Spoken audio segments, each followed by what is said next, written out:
Assalamualaikum warahmatullahi wabarakatuh. Sahabat-sahabat pembelajar dimanapun Anda berada, bertemu kembali dengan saya. Dan kali ini saya akan membawa sebuah tema yang menarik, yaitu tentang tantangan generasi muslim milenial di saat ini, bahkan pasca milenial. Nah, ada 3 yang menjadi tantangan kita bagi milenial dan selanjutnya, yaitu di saat ini di tengah-tengah kita, yaitu faham materialistik, yang kedua adalah faham sekuleristik, dan yang ketiga hedonistik. Nah, ini bermula dari sebuah pertanyaan, apa itu hidup, sejak kapan kamu hidup, dan apa itu kebahagiaan.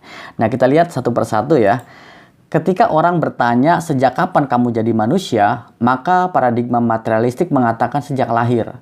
Jadi artinya dia itu tidak mengakui sebelum lahir di muka bumi ini ada kehidupan. Nah, gitu kan. Nah, kemudian ditanya, apa itu manusia? Maka paham materialistik mengatakan disebut manusia adalah tubuh biologis ini. Jadi, dia tidak memikirkan atau dia tidak punya opini, pendapat bahwa selain tubuh biologis ini, itu bukan manusia. Jadi, disebut manusia itu adalah tubuh biologis ini. Nah, kita akan lihat definisi lebih jelas tentang materialistik atau materialisme ya. Materialistik adalah segala sesuatu hanya dianggap ada jika terwujud sebagai benda atau materi.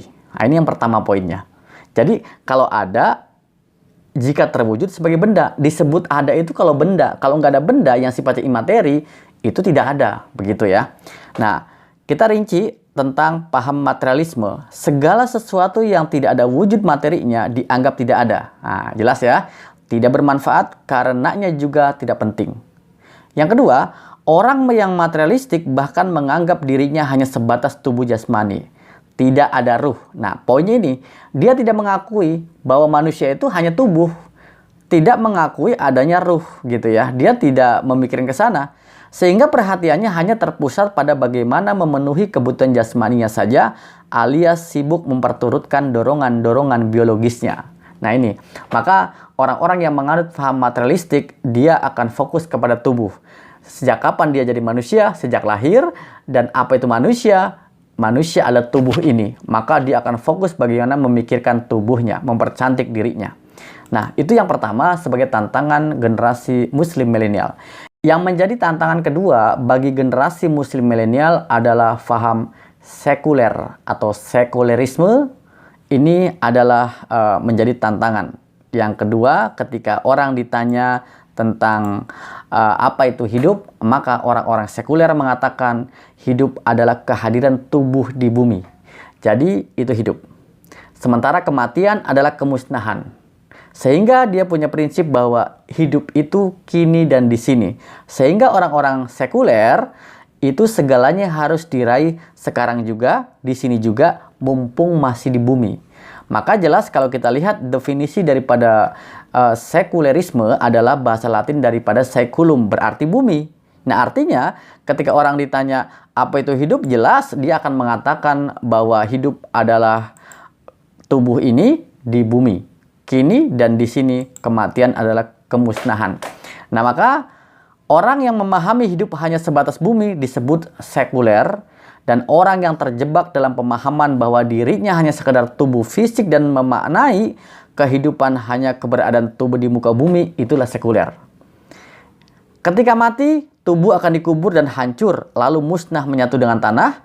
Kematian diartikan sebagai kehancuran atau akhir dari segala-galanya. Hidup terpusat pada kekinian dan kedisinian. Itulah sekuler. Nah, jadi jelas dia patokannya adalah tubuh ketika di bumi, itulah hidup. Dia tidak punya opini atau pendapat setelah kematian ada kehidupan. Yang jelas setelah kematian itulah kemusnahan. Hidup ketika tubuh ini berada di bumi. Itulah sekuler ya, sekulum. Nah, itu yang kedua. Dan yang ketiga adalah tantangan generasi muslim milenial adalah paradigma hedonism. Yaitu ketika orang ditanya kebahagiaan. Apa itu kebahagiaan? Ketika paradigma manusia materialistik mengatakan disebut manusia itu adalah tubuh. Ketika paradigma sekuler ditanya apa itu hidup, maka dia mengatakan di bumi disebut hidup. Dan orang-orang hedonism ketika ditanya apa itu kebahagiaan, dia mengatakan bahagia adalah kenikmatan jasmani dan dunia. Artinya, dia tidak meyakini sebuah kebahagiaan di luar itu. Orang kalau mau bahagia adalah penuhi jasmaninya. Dengan apa? Dengan makanan yang enak, dengan keberlimpahan, kemewahan, dan lain-lain. Semuanya untuk tubuh, itulah kebahagiaan. Semuanya untuk jasmani, itulah kebahagiaan. Nah, inilah faham hedonism ya. Jadi kalau kita lihat definisinya, ini dari bahasa Yunani hedon, bermakna manis atau kesenangan. Gaya hidup yang hanya mengejar kesenangan ragawi sesaat, itulah hedonism. Kita maknai lebih lanjut, kebahagiaan hanya dimaknai sebagai kesenangan ragawi yang dinikmati kini di sini. Nah, tak ada ruh atau jiwa, tak ada akhirat atau kehidupan nanti di sana. Semuanya harus diperoleh dan dinikmati secara lahiriah sekarang juga di sini. Nah, ini konsekuensi dari sikap hidup yang materialistik, menganggap manusia hanya sebatas tubuh, sekuler menganggap hidup hanya sebatas di bumi, dan hedonisme menganggap bahagia itu adalah jasmania. Nah, teman-teman sahabat pembelajar, ada pelajaran kali ini kita tentang 3 aspek itu. Maka orang-orang yang terjebak dalam lingkaran 3 kejahatan ini, ketika dia materialistik, yang terjadi maka dia menjadi tamak, rakus. Karena apa? Dia akan mencari sesuatu yang sifatnya hanya materi dan materi. Semua diperhitungkan. Kita butuh materi, tetapi semua diperhitungkan dengan materi, itu adalah materialisme. Nah, maka orang-orang ini akan terjadi apa? Dia tamak, rakus gitu ya. Nah, sementara orang-orang hedonistik, karena dia kebahagiaan jasmani, dia mencari bagaimana nikmatnya jasmani, dia akan zalim kepada orang. Dia menzolimi orang, melukai orang, mencederai orang. Untuk apa? Untuk bagaimana kepentingan perut dia. Untuk bagaimana kepentingan jasmani dia. Ini. Dan yang ketiga, ketika orang sudah kena paham sekuleristik, maka dia stres, depresi. Kenapa? Karena dia mengatakan hidup hanya di bumi.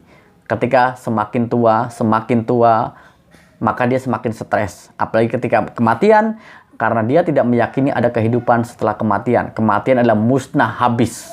Maka orang-orang sekuler adalah stres. Maka dia akan hidup sehebat mungkin di dunia ini. Maka dia lupa diri karena mumpung di bumi. Dia akan mencari segala sesuatunya untuk kepentingan kebahagiaan dia. Nah, teman-teman sekalian, sahabat pembelajar, maka kita tahu bahwa bahayanya materialistik, bahayanya hedonistik, dan bahayanya sekuleristik. Ini secara psikologis, secara kehidupan, dan secara bagaimana kita sebagai manusia mempunyai sifat-sifat tamak, zalim, dan stres. Nah, itulah tantangan generasi muslim milenial. Nah, kemudian kita akan bertanya, apa sih solusi bagi generasi muslim milenial saat ini? Tentu solusinya adalah pertama, perkuat akidah kita, akidah Islamiyah kita. Pelajari keislaman, pelajari Al-Quran, perkuat bagaimana kita caranya mengkaji, menggali, menelaah sesuatu makna dari Al-Quran, selain kita juga membaca secara harfiah. Luangkan waktu setiap hari, kita ramaikan rumah kita dengan cara apa? Dengan cara membaca kitab suci Al-Quran, terjemahnya, tafsirnya kita baca. Perkuat keilmuan, itu juga menjadi penting. Ilmu pengetahuan, ilmu teknologi, dan ilmu agama. Salat 5 waktu terutama, syukur kita bisa duha, syukur kita bisa tahajud. Ini adalah bagaimana kita solusi untuk bagaimana menghandle atau mereject faham itu. Lebih bagus qiyamul lail, malam kita. Untuk apa? Untuk bagaimana kita mengumpulkan energi, kekuatan, perlindungan diri dan keluarga kita. Latih juga kemandirian, buat ubah yang akhlaknya tidak terpuji menjadi terpuji. Dan juga kita mesti peka secara sosial. Kita latih, jangan sampai ignorant, jangan sampai cuek, jangan sampai ghaflah. Kita mesti peka dengan diri kita, peka dengan keluarga kita, peka dengan lingkungan kita, peka dengan bangsa kita, peka dengan negara kita. Peka saat ini sedang apa terjadi. Ini adalah kepekaan sosial. Kita latih kepekaan kita. Jangan sampai kita menjadi orang-orang yang ghaflah atau cuek. Dan yang selanjutnya, munculkan kekuatan kolbu, hati. Yaitu dengan cara apa? Selalu berzikir kepada Allah, selalu terkoneksi dengan Allah, selalu bagaimana hati kita menyadari akan adanya Allah, selalu aware bahwa ternyata Allah melihat kita. Itulah ihsan. Nah, itulah solusi-solusi untuk bagi Anda dan kita semua sebagai generasi milenial, yaitu sebagai tantangan-tantangan kita untuk menghandle, menghalau daripada 3 kejahatan, materialistik, hedonistik, dan sekuleristik. Nah, mudah-mudahan menjadi manfaat untuk saya, Anda, dan kita semua. Dan mudah-mudahan kita selalu dilindungi oleh Allah Subhanahu wa Ta'ala untuk istiqomah dalam menjalankan prinsip-prinsip tadi sebagai solusi generasi muslim milenial. Baik, terima kasih. Dari saya cukup sekian. Wassalamualaikum warahmatullahi wabarakatuh.